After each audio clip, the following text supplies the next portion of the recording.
शं वरुणः शन्नो भवत्वर्यमा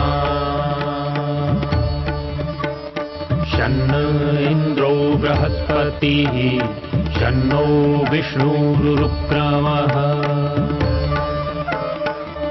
ॐ शान्ति शान्ति शान्तिः।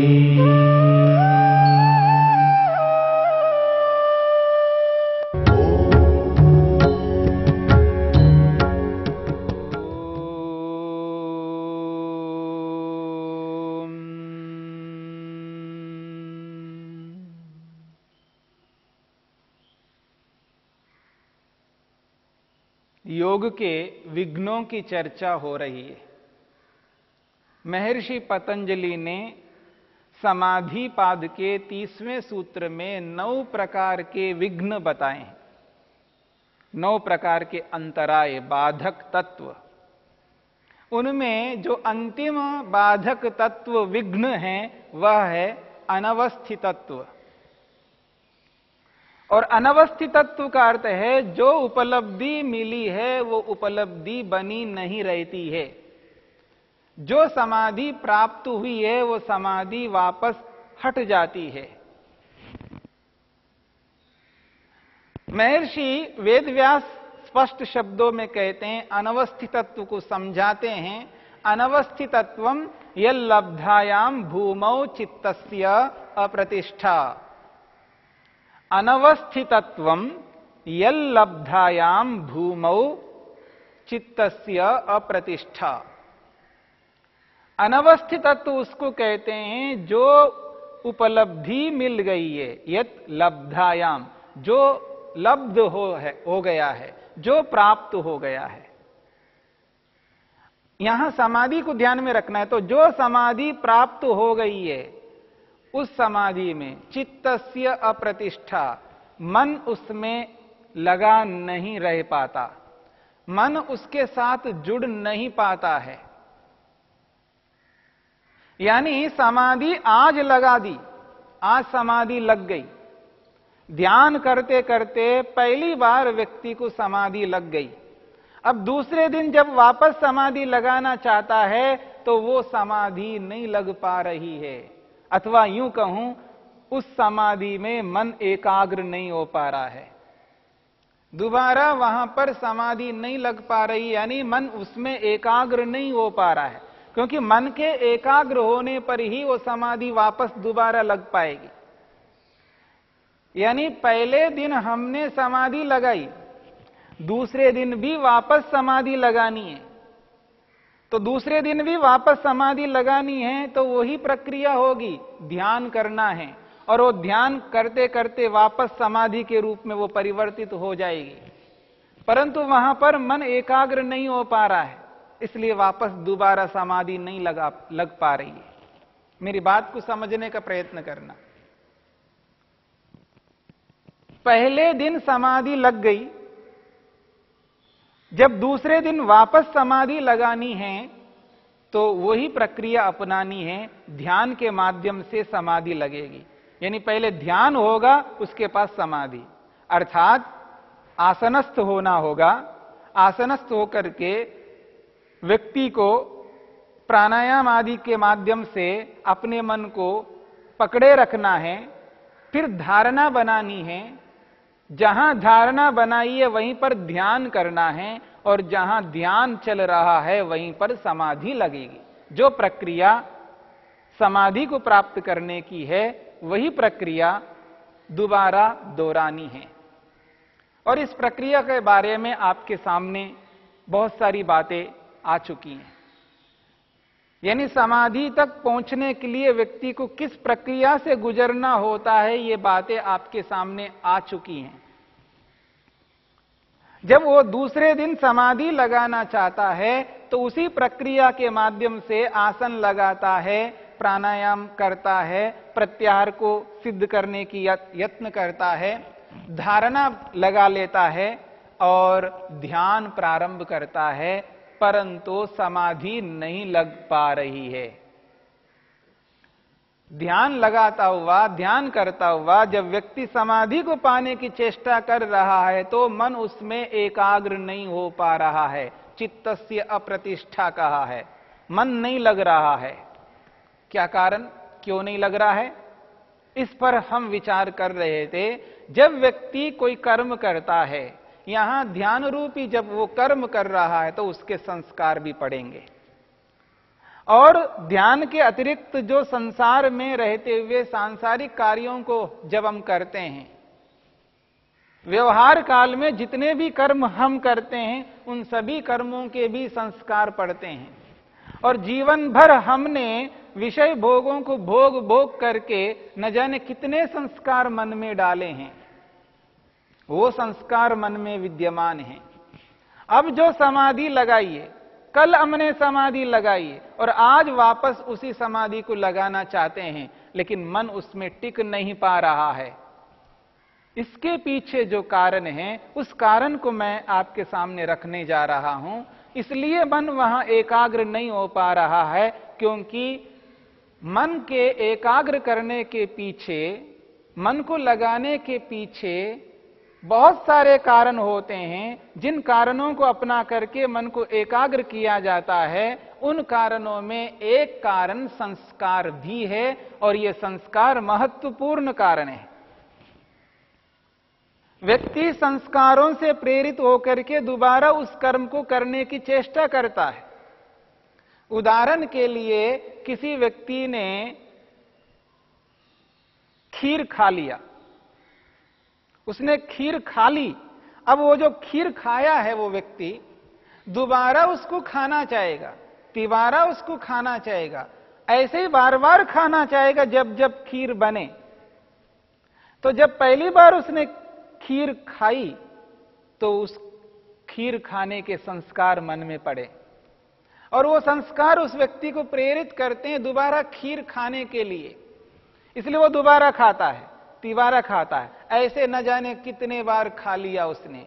और जब कभी दोबारा उसके सामने खीर का विषय आता है, तब वो संस्कार उसको प्रेरित करते हैं, उसको खाने के लिए वो संस्कार उसको धक्का देते हैं। तब व्यक्ति उसी प्रकार का कर्म करने की चेष्टा करता है।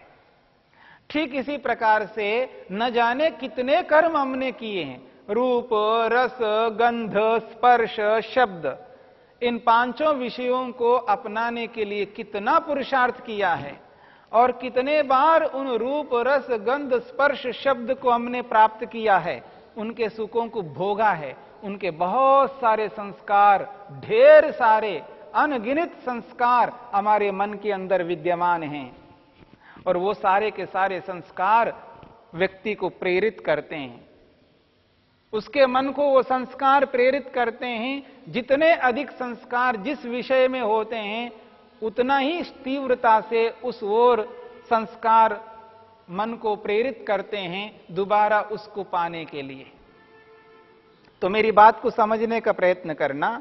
समाधि का भी यहां पर संस्कार है, और विषय भोगों के भी यहां पर संस्कार है, लेकिन अधिक संस्कार किसके हैं?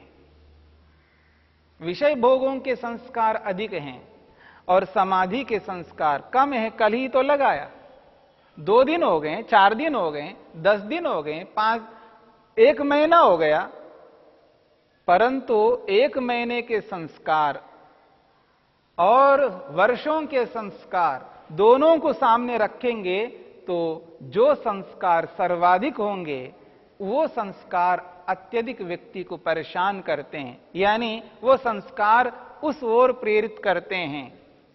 तो मन में जो विषय भोगों के संस्कार हैं, वो संस्कार मन को बार बार प्रेरित करते हैं। इसलिए व्यक्ति जान करके, समझ करके भी उन संस्कारों से प्रेरित होकर के उस कर्म को करने के लिए उद्यत होता है और कर बैठता है।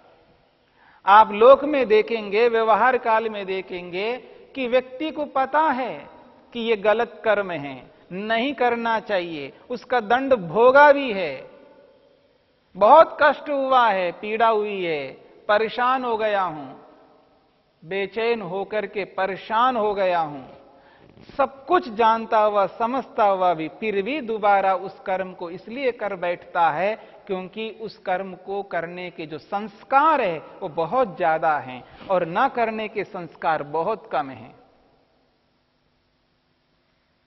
मेरी बात को समझने का प्रयत्न करना। व्यक्ति अनजाने में गलत कर्म करता है, शीघ्रता से गलत कर्म करता है, मिथ्या ज्ञान से भी गलत कर्म करता है, लेकिन जानबूझ करके भी करता है, जानता है, समझता है, उसके हानि लाभ को भी समझ लेता है और अच्छी तरह उसको बोध है, फिर भी वो संस्कार कम है। ना करने के संस्कार बनाया तो है, किसी के डर से, किसी के सामने रहने के कारण से, किसी के प्रलोभन से या किसी न किसी कारण से उसने उसको ना करने के संस्कार बनाया है, लेकिन बहुत कम संस्कार है। और इधर गलत करने के संस्कार बहुत अधिक है। इसलिए ना करने के संस्कार होते हुए भी करने के संस्कार अधिक होने के कारण से न करने वाले संस्कारों को करने वाले संस्कार दबा देते हैं और उस कार्य को वो कर बैठता है। इसलिए व्यक्ति को यह ध्यान रखना पड़ता है, योगाभ्यासी को, ये जो समाधि को प्राप्त किया है उसको बार बार लगा लगा करके उसको दृढ़ करना पड़ता है और उन संस्कारों को अधिक मात्रा में बनाना पड़ता है। और उन संस्कारों के साथ में यह भी एक संस्कार बनाना पड़ता है, तत्वज्ञान।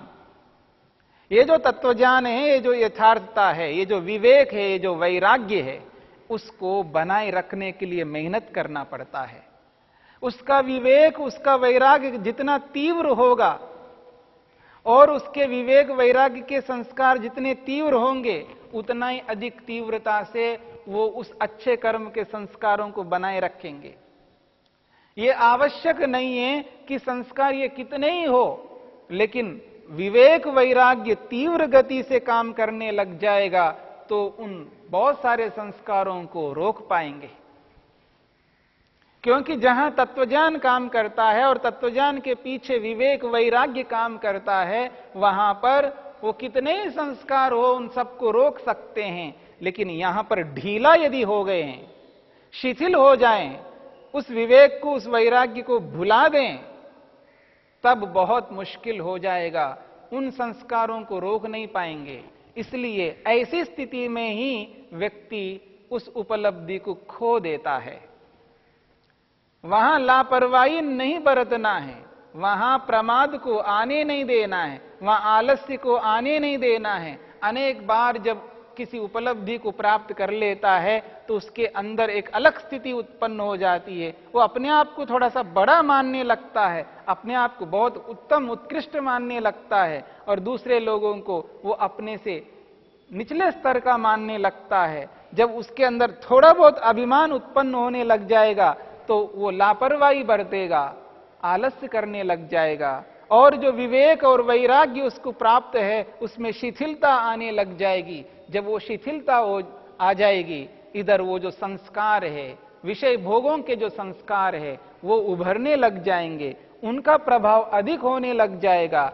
उपलब्धि के मिलने के उपरांत भी वो उपलब्धि अपने हाथ से हट जाएगी। इसलिए इस बात को ध्यान से समझना होता है। ये जो संस्कार है, इन संस्कारों को दृढ़ बनाना पड़ता है और संस्कार को दृढ़ बनाने के साथ साथ उस संस्कार के साथ विवेक वैराग्य को भी जोड़ना पड़ता है। जब उस संस्कार के साथ विवेक वैराग्य को जोड़ दिया है, तत्वज्ञान से युक्त होकर के संस्कारों से प्रेरित हो जाएंगे, तब वो संस्कार उन विषय भोगों के संस्कारों को दबा देंगे। तब जाकर के वापस दोबारा दूसरे दिन भी समाधि लग जाएगी, फिर तीसरे दिन भी समाधि लग जाएगी। ऐसे ही निरंतर अभ्यास करते करते इसको इतना दृढ़ बनाना है ताकि दोबारा कभी वो विषय भोगों के संस्कार इन समाधि के संस्कारों को न दबा सके। अगर ऐसा हम नहीं करते हैं तो ये संस्कार दब जाएंगे और जो उपलब्धि मिल गई वो आज से हट जाएगी और अत्यंत घातक हो जाएगा। इसलिए महर्षि पतंजलि वेदव्यास कहते हैं, अनवस्थितत्व ये बहुत बड़ा विघ्न है, ये अंतिम 9वां विघ्न है और बहुत महत्वपूर्ण विघ्न है। याद रखना, इसको याद रखना पड़ेगा। और ऐसी स्थिति आने पर सावधानी रखते हुए और उन संस्कारों को मजबूत बना करके उस उपलब्धि को इतना दृढ़ करना है, उसके साथ विवेक वैराग्य को जोड़ते हुए, ताकि ये विषय भोगों के संस्कार हमें दबा ना सके। और एक बात, इधर समाधि लगा लगा करके इस संस्कार को दृढ़ बलवान बनाना है और दूसरी ओर एक और मेहनत करना है, विषय भोग के संस्कारों को कमजोर भी बनाते जाना है। यदि उनको कमजोर नहीं बनाया और इसको बढ़ाने की चेष्टा करें, कभी भी उल्टा हो सकता है। इसलिए एक ओर से इन संस्कारों को दृढ़ करते जाना है और दूसरी ओर से विषय भोगों के संस्कारों को कमजोर बनाते जाना है। उस विवेक और वैराग्य को अपना करके ज्ञान रूपी अग्नि से, वैराग्य रूपी अग्नि से विषय भोगों के संस्कारों को जलाते रहना, उनको कमजोर करते जाना है, उसको इतना क्षीण करते जाना है वो सिर उठाने के काबिल ना रहे। ये ज्ञानाग्नि से संभव है। विवेक वैराग्य ही उन संस्कारों को कमजोर कर सकते, उनको कमजोर कर करके जला सकते हैं, ताकि वो कभी सिर वापस ऊपर नहीं उठा पाए। इसलिए इन बातों को समझ करके चलना है। तो महर्षि पतंजलि ने 9 प्रकार के विघ्न बताए इस 30वें सूत्र में। व्याधि स्त्यान संशय प्रमाद आलस्य अविरति भ्रांति दर्शन अलब्ध भूमिकत्व अनवस्थितत्वानि चित्त विक्षेपाः ते अंतरायाः। ये 9 प्रकार के विघ्न हैं। महर्षि वेदव्यास इस सूत्र की व्याख्या करते हुए उपसंहार कर रहे हैं। एते चित्त विक्षेपाः नवयोगमलाः योग प्रतिपक्षाः योगांतरायाः इति अभिधीयन्ते। ये जो 9 प्रकार के विघ्न हैं, इन 9 प्रकार के विघ्नों के अलग अलग नाम बता रहे हैं। चित्त विक्षेपाः, चित्त को विक्षिप्त करने वाले विघ्न हैं, यानी इनके उपस्थिति की स्थिति में जब ये उपस्थित हो जाते हैं, तब चित्त यानी मन विक्षिप्त हो जाता है, विचलित हो जाता है। व्याधि के आते ही मन विचलित हो जाएगा। कोई भी ये जो 9 अंतराय बताए हैं, इन 9 में से कोई भी एक विघ्न आ जाए तो मन विचलित हो जाता है। इसलिए कह रहे हैं चित्त विक्षेपाः। फिर कहा योगमलाः, ये योग के मल है, ये योग को होने नहीं देते, दोष हैं। योग के सामने ये इतने बड़े भयंकर मल हैं कि ये योग को रोकने वाले हैं। जहां गंदगी है वहां पर व्यक्ति जा नहीं पाता है, इसलिए इस गंदगी को हटाना है। ये सारे के सारे विघ्न गंदगी से युक्त हैं, इसलिए इनको हटाना है। ये योग के मल रूप में है, दोष हैं। और योग विक्षेपाः, योग को ना होने देने वाले हैं। और अंतराय के रूप में भी कहा, तो योग के अंतराय के रूप में भी इनको समझ सकते हैं, योग के प्रतिपक्ष के रूप में भी समझ सकते हैं, यानी योग के विरोधी तत्व के रूप में समझ सकते हैं, और योग के मल के रूप में इनको समझ सकते हैं, और चित्त के विक्षेप के रूप में भी इन 9 अंतरायों को समझ सकते हैं। ये अत्यंत घातक बाधक तत्व है, योग को होने नहीं देते हैं। यही मुख्य 9 प्रकार के अंतराय हैं। और उपविघ्न, इसके साथ रहने वाले अंतरायों की चर्चा अगले सूत्र में भी की जाएगी।